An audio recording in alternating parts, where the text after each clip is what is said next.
Friends, welcome back to my channel. ప్రతిరోజు కార్తీక దీపం serial టీవీలో కన్నా ముందుగా చూడడానికి వెంటనే మా ఛానల్‌ని సబ్స్క్రైబ్ చేసుకొని పక్కనే ఉన్న గంట సింబల్ ఆల్ పైన క్లిక్ చేయండి. అప్పుడే నేను పోస్ట్ చేసే వీడియోస్ మీరు మిస్ కాకుండా నోటిఫికేషన్ ద్వారా చూడగలరు.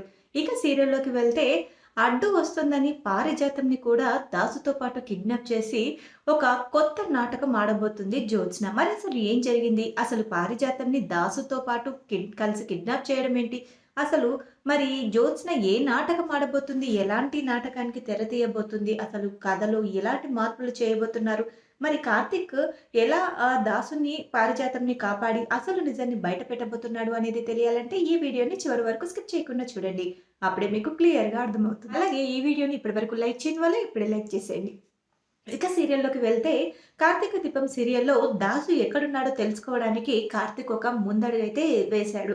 అయితే పారిజాతంని ఒక పావులాగా వాడుకొని అసలు పారిజాతం ద్వారే అసలు నిజాలన్నీ బయటపడాలని, దాసుకి జ్యోత్స్న అన్యాయం చేసిందని తెలిస్తే పారిజాతం అస్సలు ఊరుకోదని తెలుసుకున్న కార్తీక్ పారిజాతంని ఒక పావులా ముందుకైతే కదిపాడు.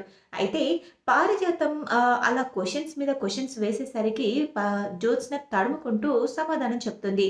అయితే జ్యోత్స్న మీదే అనుమానం వస్తుంది పారిజాతంకి. ఎందుకంటే జ్యోత్స్న పోలీస్ కంప్లెయింట్ ఇద్దాము, నా కొడుకు కనిపించట్లేదని చెప్తూ ఉంటే దాన్ని తప్పించుకోవడానికి ఆ కేసు నుంచి అసలు పారిజాతం కేసు పెట్టకుండా ఉండడానికి, అనుమానం తన మీద రాకుండా ఉండడానికి చాలా రకాలుగా ప్రయత్నిస్తూ, తడబాటు పడుతూ తను చాలా కొంచెం అదుపులో కొంచెం వణుకుతూ మాట్లాడుతూ ఉండేసరికి అసలు తన గొంతులో అలా ష రకరకాల మార్పులు వచ్చేసరికి తన మొహంలో కూడా చాలా టెన్షన్ అయితే అబ్జర్వ్ చేస్తుంది పారిజాతం. ఇక ఆ టెన్షన్ అబ్జర్వ్ చేసిన తర్వాత పారిజాతంకైతే ఒక అనుమానం అయితే వస్తుంది. ఖచ్చితంగా ఇదే నా కొడుకుని కిడ్నాప్ చేసుంటుంది. నా కొడుకుని ఎక్కడో దాచిపెట్టుంటుంది అనే అనుమానం అయితే పారిజాతంకైతే కలుగుతుంది. కానీ నా మనవరాలు కదా! అయినా తన తండ్రిని తనే ఎందుకు దాస్తుంది అని ఒక మళ్ళీ పాజిటివ్ ఆలోచన వస్తుంది. అయితే పారిజాతం మనసులో పాజిటివ్ ఆలోచన కలగకుండా చేయడానికి కార్తీక్ ఒక మంచి ఆయుధం అయితే వాడాడు. ఎందుకంటే అసలు దాసు మామయ్య ఇక్కడికి వచ్చాడనేది నిజం. దాసు మామయ్యని నువ్వు చూసావు. అలాగే దాసు మామయ్యకు సంబంధించిన ఆ తాయెత్తు అక్కడ పడిపోయింది. అలాగే దాసు మామయ్య ఫోన్ అయితే లిఫ్ట్ చేయట్లేదు. రింగ్ అవుతుంది. బట్ ఫోన్ లిఫ్ట్ చేయట్లేదు. అంటే దాసు మామయ్య ఏదో ప్రమాదంలో ఉన్నాడు అని చెప్పడానికి ఇది కరెక్ట్ ఆధారం. నువ్వు కనుక చొరవ తీసుకోకపోతే నీ కొడుకుకి ఏదైనా జరగొచ్చు పే పారు. కానీ నువ్వు ఒక్క విషయంలో మాత్రం చాలా జాగ్రత్తగా ఉండాలి. నాకు జ్యోత్స్నం చూస్తుంటే ఎందుకో అనుమానంగా ఉంది. తను ప్రతి క్షణం ఏదో తడబాటు పడుతూ ఉంది. ఏదో ఆలోచిస్తూ ఉంది. చాలా టెన్షన్ పడుతుంది. అయినా అసలు నువ్వు చూసావు దాసు మామయ్య ఇక్కడికి వచ్చాడన్నది కూడా నిజమే.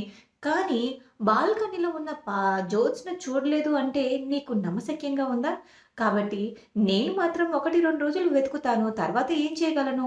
కాబట్టి నువ్వు ఇప్పటి నుంచి తన మీద ఒక కన్నేసి ఉంచు అంటూ తనకైతే బాగా మైండ్‌లో గుర్తుండిపోయేలాగా అనుమానం బలంగా, స్ట్రాంగ్‌గా నాటుకుపోయేలాగా జ్యోత్స్న గురించి పారిజాతం మనసులో అయితే ఒక బీజం అయితే నాటుతాడు. ఇక తర్వాత పారిజాతంని అడ్డు పెట్టుకొని దాసు మామయ్య ఎక్కడున్నాడో కనుక్కోవాలన్న దానికి తనైతే చాలా గట్టిగానే నిర్ణయించుకుంటాడు.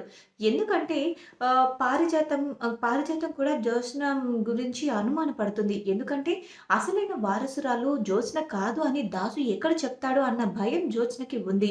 దాసు వచ్చినప్పుడల్లా ఏదో ఒకటి చెప్పి టెన్షన్ పడుతూ ఉంది. దాసు ఎక్కడ నిజం బయట పెడతాడో అని తనైతే చాలా టెన్షన్ పడ్డ విషయం చాలా సార్లు గమనించాను. కానీ కన్న తండ్రిని అలా దాచిపెట్టాల్సిన అవసరం పా జా జ్యోత్స్నకి ఉందా? అంటూ చాలా చాలా తడబాటు పడుతూ ఉంటుంది. అయితే మళ్ళీ ఒకసారి జ్యోత్స్న దగ్గరికి వెళ్దామని చెప్పేసి జ్యోత్స్న దగ్గరికి వెళ్లి మాట్లాడుతుంది. "ఏంటి? ఏంటి గ్రాని? ఇంకా నీకు నా మీదే అనుమానంగా ఉందా? అయినా నేనెందుకు దాసుని కనిపించకుండా చేస్తాను" అని అనగానే "నేనలా అనలేదే. మరి నువ్వెందుకు గుమ్మడికాయ దొంగలాగా భుజాలు తడుక్కుంటున్నావు?" అంటూ పారిజాతం అయితే జ్యోత్స్నని అడుగుతుంది. "గ్రని ఏం మాట్లాడుతున్నావు నువ్వు?" అంటూ తడబడుతూ మాట్లాడుతుంది. "నేనేం మాట్లాడట్లేదే. అన్నీ నువ్వే మాట్లాడుతున్నావు. కానీ జరుగుతున్నది చూస్తుంటే నాకు ఎప్పుడు ఏం జరుగుతుంది? ఎలా జరుగుతుందని తలుచుకుంటుంటేనే నాకు వణుకు వచ్చేస్తుంది. అసలు నువ్వు మాత్రం నిమ్మకు నీరెత్తనట్టుగా ఎంత తాపీగా ఉన్నావు?" అంటూ అనగానే, "అయినా నీ కన్న తండ్రి కనిపించట్లేదంటే నీకేం బాధగా, భయంగా లేదా?" అనగానే అనగానే నాకెందుకు బాధ, నాకెందుకు భయం అంటూ ఇప్పుడు నాకున్న భయం, బాధ అంతా ఒకటే. ఎప్పుడు ఎక్కడ నా విషయం బయటపడుతుందో అని నేను చాలా టెన్షన్ పడుతూ ఉంటే, "నువ్వు నీ కొడుకు గురించి ఆలోచిస్తున్నావు. నువ్వు నీ కొడుకు గురించి ఆలోచించడం పక్కన పెట్టి ముందు నా గురించి, నా భవిష్యత్తు గురించి ఆలోచించు. ఈ సమస్యల్లో గనక మనం ఇరుక్కున్నామంటే నేనొక్కదాన్నే కాదు, నువ్వు కూడా ఇరుక్కుంటావు. ఎందుకంటే చిన్నప్పుడు మమ్మల్ని మార్చింది నువ్వే కాబట్టి" అనగానే, "మమ్మల్ని అంటున్నావు? అంటే నీతో పాటు అసలైన వారసురాలు ఎక్కడుందో నీకు తెలుసా?" అంటూ జ్యోత్స్నని అడుగుతుంది పారిజాతం. అది నాకు నిజం ఎలా తెలుస్తుంది? అసలైన వారసురాలు ఎక్కడుందో నీ కొడుకుకే కదా తెలుసు. అది వెతకమనే కదా నీ కొడుకుని పంపించావు అంటూ అడుగుతూ ఉంటుంది. దాసు గురించి జ్యోత్స్న. ఇక తర్వాత డౌట్ లేదు. ఇదే ఏదో చేసింది. ఖచ్చితంగా నాకు అనుమానంగా ఉంది. దీనిని ప్రవర్తన, దీని మాట తీరు, దీని మొహంలో ఆ ఎక్స్‌ప్రెషన్స్ చూస్తుంటే నాకు చాలా అనుమానంగా ఉంది. కార్తిక్ గాడు చెప్పింది నిజం అనిపిస్తుంది అంటూ జ్యోత్స్న మీద ఒక కన్నేసుంచాలి అనిపిస్తుంది.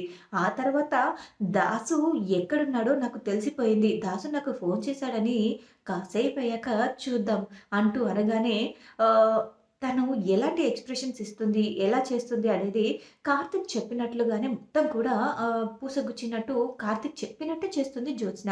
అయితే కార్తిక్ ఏమో చూడు పారు, నీ కొడుకుని నువ్వు కాపాడుకోవాలంటే ఇప్పుడే జ్యోత్స్న దగ్గరికి వెళ్ళి, నాకిప్పుడే దాసుగాడు ఫోను చేశాడు. నాకు దాసు ఎక్కడున్నాడో తెలిసింది. దాసు ఇక్కడికే వస్తున్నానని చెప్పాడు అని చెప్పు. అప్పుడు జ్యోత్స్న మొహంలో కంగారు పుడుతుంది. అలాగే జ్యోత్స్న ఫోను నుంచి వెంటనే ఇంకొక ఫోన్‌కి ఫోను వెళ్తుంది. చూస్తూ చూస్తూ ఉండు పారు, నేను చెప్పిందే జరుగుతుంది అని చెప్పేసి కార్తిక్ చెప్పగానే వెంటనే పారిజాతం అయితే అలాగే చేస్తుంది. తొందరగా వెళ్ళి జ్యోత్స్న, జ్యోత్స్న అంటూ వెళ్ళి, "ఏంటి గ్రాని ఏం జరిగింది? ఎందుకంత టెన్షన్‌గా ఉన్నావు?" అనగానే, "టెన్షన్ కాదే సంతోషం" అనగానే, "ఏంటి సంతోషం? ఏం జరిగింది?" అనగానే, దాసు ఫోను చేశాడే, దాసు ఇప్పుడు ఇక్కడికే వస్తున్నాడంట. దాసు అసలైన వారసురాలు ఎవరో తెలిసింది. తీసుకొని వస్తున్నాను అని చెప్పాడే" అనగానే ఒక్కసారిగా జ్యోత్స్న మనసులో టెన్షన్ పుడుతుంది. వణుకు పుడుతుంది. ఆ మొహంలో షివరింగ్ వచ్చేస్తుంది. ఇక తర్వాత ఏంటి దాసు, దాసు రావడం ఏంటి? ఏం మాట్లాడుతున్నావు? అనగానే, అవునే దాసు ఇప్పుడే ఫోను చేశాడు. తనని ఎవరో దాచిపెట్టారంట. తనని దాచిపెట్టిందెవరో కూడా ఈరోజు ఇంట్లో అందరి ముందు చెప్పేస్తానని చెప్పాడే అంటూ అనగానే ఒక్కసారిగా జ్యోత్స్న అయితే చాలా టెన్షన్ పడుతూ ఉంటుంది. నేను వెంటనే వెళ్ళి ఈ విషయం ఇంట్లో వాళ్ళందరికీ చెప్పాలి అని చెప్పేసి అనగానే, "ఏం చెప్తావు గ్రాని? నేను ఈ ఇంటి వారసురాలిని కాదు. అసలైన వారసురాలిని నా కొడుకు తీసుకొస్తున్నాడని చెప్తావా?" అనగానే, "అది కాదే నేను" అనగానే, "నువ్వేం చెప్పడానికి వీల్లేదు గ్రాని" అంటూ అనగానే, "ఏంటే? ఏంటి? ఏం మాట్లాడుతున్నావు?" అని అనగానే, "ఏం లేదు గ్రాని. నాకు కొంచెం పనుంది. నేను వెంటనే ఒకరితో మాట్లాడాలి. నువ్వు వెళ్లి నీ పని చూసుకో" అని చెప్పేసి అనగానే, ఇప్పుడు నాకర్థమవుతుంది. ఖచ్చితంగా ఇది జ్యోత్స్న పని అని చెప్పేసి పారిజాతం అయితే అనుకుంటూ ఉంటుంది. ఆ తర్వాత పారిజాతం అనుకున్నట్లుగానే జ్యోత్స్న ఆ రౌడీలకి ఫోను చేస్తుంది. "ఏంట్రా మా నాన్నని తప్పించారా? మా నాన్న తప్పించుకున్నాడంట. అసలైన వారసురాలిని తీసుకొని మళ్ళీ ఇంటికి వస్తున్నాడంట. ఏం జరిగింది? ఇంతకు మా నాన్న అక్కడే ఉన్నాడా లేదా?" అనగానే, "లేదు మేడం ఇక్కడే ఉన్నాడు" అనగానే, "ముందు వీడియో కాల్ చేసి చూపించండి" అనగానే వీడియో కాల్ చేసి చూపిస్తారు. ఇక తర్వాత దాసు అక్కడే ఉండడంతో జ్యోత్స్న కుదుట పడుతుంది. మరి గ్రానీ ఏంటి అలా మాట్లాడింది? అంటే గ్రానీ నా మీద అనుమానం వచ్చిందా గ్రానీకి అనగానే, ఇక వెంటనే వెనక్కి తిరిగి చూసేసరికి పారిజాతం జ్యోత్స్న చెంప చెల్లుమనిపిస్తుంది. "నువ్వు నా కొడుకుని కిడ్నాప్ చేశావా? అసలు నీ కోసం, నీ భవిష్యత్తు కోసం నేను ఇంతలా తాపత్రయపడుతుంటే, నువ్వేమో నా కొడుకునే పొట్టన పెట్టుకోవాలని చూస్తున్నావా?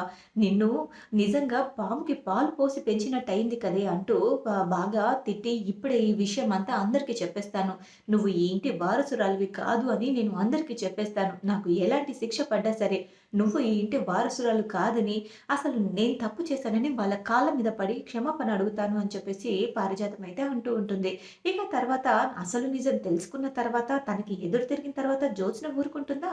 జ్యోత్స్న పారిజాతం తల మీద కొట్టేస్తుంది. ఇక తర్వాత స్పృహ కోల్పోయి పడిపోతుంది పారిజాతం. ఇక పారిజాతంని కూడా దాసుని కట్టేసిన ఆ డెన్‌లోనే పారిజాతంని కూడా కిడ్నాప్ చేసి కట్టేస్తుంది జ్యోత్స్న.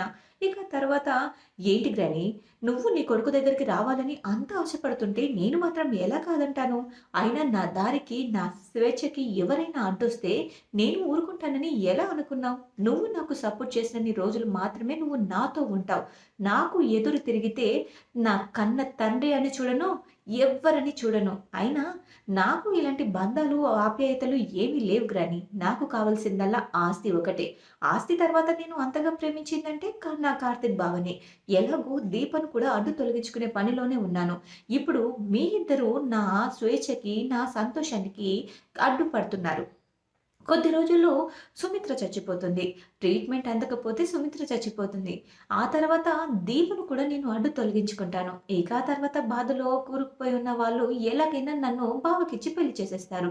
నేనే అసలైన వారసురాలిని అని అనుకుంటూ ఉంటారు. అసలైన వారసురాలు ఎవరో తెలిసినా కూడా ఇప్పుడు తను అక్కడ ఉండదు కాబట్టి ఖచ్చితంగా చచ్చినట్టు నన్నే ప్రేమగా చూసుకుంటారు. ఇక మీరు ఇద్దరు ఎంత తాపత్రయపడ్డా నన్ను ఏమి చేయలేరు. ఆ నిజాలన్నీ బయటపడడానికి కొద్ది రోజులు టైం పడుతుంది. కాబట్టి మీరిద్దరూ అప్పటి వరకు ఇక్కడే పడుండండి అంటూ మొత్తం వాళ్ళిద్దరిని కిడ్నాప్ చేస్తుంది. ఎంత పని చేశావే!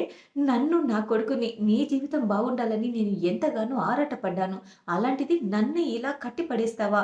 నా కొడుకుని నన్ను చంపాలని చూస్తావా అనగానే ఇప్పటికైనా అర్థమైందమ్మా! నువ్వు ఎంత పెద్ద తప్పు చేశావో.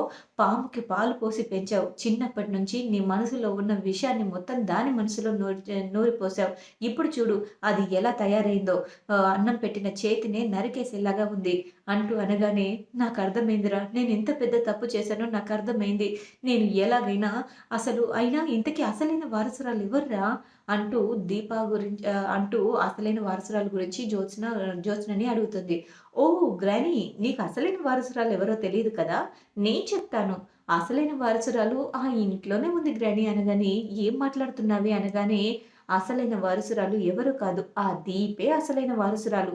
అనగానే, అవును నీకు తెలియని ఇంకొక విషయం గురించి కూడా నేను త్వరలో చెప్తాను. ఇప్పుడు చెప్పను.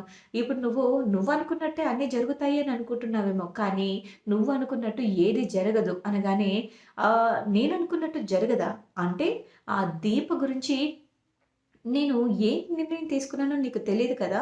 దీపం మీద ఇంతకుముందు జరిగిన అటాక్ ఫెయిల్ అయింది. బట్ ఈసారి అటాక్ ఫెయిల్ అవ్వదు అంటూ చాలా గట్టిగా చెప్పేస్తుంది. ఇక తర్వాత ఇంట్లో పారిజాతం కనిపించకపోవడం నుంచి ఒక్కసారిగా టెన్షన్ పడుతూ ఉంటాడు కార్తీక్. ఫస్ట్ ఏమో దాసమామయ్య కనిపించకుండా పోయాడు. అసలు నిజం తెలుసుకోవాలని ప్రయత్నించిన పారు కూడా కనిపించట్లేదు అంటే ఏం జరిగినట్టు? అంటే పారుని ఎవరైనా కిడ్నాప్ చేశారా? అంటే ఇది కూడా ఖచ్చితంగా జోసిన పనేనా? అంటే ఇప్పుడు పారు ఇంకా దాసు మామయ్య చాలా ప్రమాదంలో ఉన్నారు. వాళ్ళిద్దరిని ఎలాగైనా కాపాడాలి అని చెప్పేసి కార్తీక్, దీప వాళ్ళిద్దరిని డెన్‌లో బంధించి ఏమీ తెలియని అమాయకురాల్లాగా తిరిగి వచ్చేసరికి ఏంటి మీ గ్రానీ ఎక్కడుంది అనగానే నాకేం తెలుసు తాత. గ్రానీ గురించి నాకేం తెలుసు. నేను నా ఫ్రెండ్‌ని కలవాలని బయటికి వెళ్ళాను అనగానే ఏ ఫ్రెండో మేడం గారు చెప్తే మేము కూడా తెలుసుకుంటామని చెప్పేసి కార్తీక్ అనగానే కాస్త టెన్షన్ పడుతూ టాపిక్‌ని అయితే డైవర్ట్ చేసేస్తుంది జ్యోత్స్న. ఇక తర్వాత ఖచ్చితంగా ఇది జ్యోత్స్న పనే. జ్యోత్స్నే కావాలని దాసు మామయ్యని, పారిజాతంని కిడ్నాప్ చేసింది అని చెప్పేసి అనుకుంటూ ఉంటారు దీప ఇంకా కార్తీక్. ఇక చూడాలి మరి తర్వాత ఎపిసోడ్‌లో ఏం జరగనుందో. వాళ్ళిద్దరి బారి నుంచి పారిజాతంని, దాసుని ఎలా కాపాడి నిజాన్ని ఎలా బయటికి రాబట్టబోతున్నారనేది తెలియాలంటే తర్వాత ఎపిసోడ్ వరకు వేచి చూడాల్సిందే. ఈ వీడియో గనుక మీకు నచ్చినట్లయితే లైక్ చేసి షేర్ చేయండి. ఇప్పటికైనా జ్యోత్స్న గురించి పారిజాతం అసలు బుద్ధి ఏంటి అనేది తెలుసుకోవాలని, పారిజాతం అసలు నిజాన్ని బయట పెట్టాలని, దీప అసలైన వారసురాలని తెలియాలని, సుమిత్రని కాపాడుకోవాలని అనుకునే వాళ్ళు యెస్ అని కామెంట్ చేయండి. ఈ వీడియో గనుక మీకు నచ్చినట్లయితే లైక్ చేసి షేర్ చేయండి. మా ఛానల్‌లోని మరెన్నో లేటెస్ట్ అప్డేట్స్ కోసం వెంటనే మా ఛానల్‌ని సబ్స్క్రైబ్ చేసుకొని పక్కనే ఉన్న గంట సింబల్‌లో ఆల్ పైన క్లిక్ చేయండి. Thanks for watching my video.